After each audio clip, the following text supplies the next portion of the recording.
Hi, my name is Ayodeji Adetimei. I am a social worker by profession, and I work at Calgary Immigrant Women's Association. I'm here to talk to you today about violence as a social and workplace issue.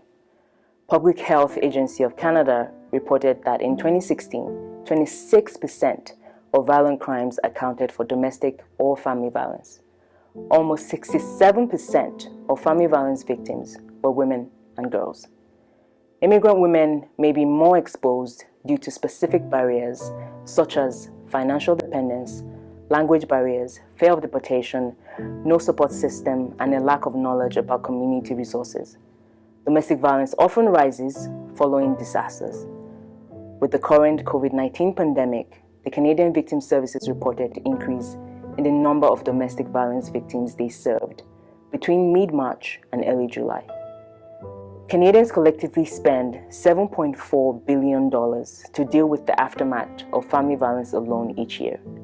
Many resources are used to address the social, healthcare, justice system, employers and businesses, and community services costs of family violence. As women are mostly the victims of family violence, it affects their ability to maintain economic independence when domestic violence carries over into the workplace. A study of domestic violence and its impact on the workplace found that a third of workers across the country have experienced domestic violence in their lifetime. For over half of those affected, it followed them to work. A victim or others can be at risk from an aggressor in the workplace, so domestic violence becomes an issue when it follows the victim to work. Domestic violence affects everyone, including employers and co-workers.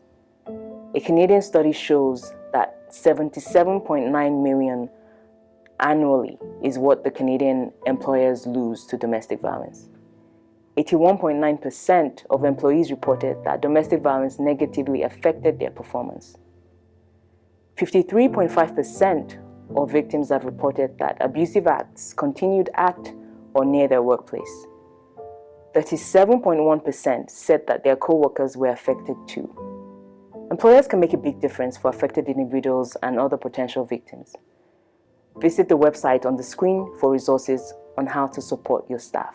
Let's work collectively to take action against domestic violence.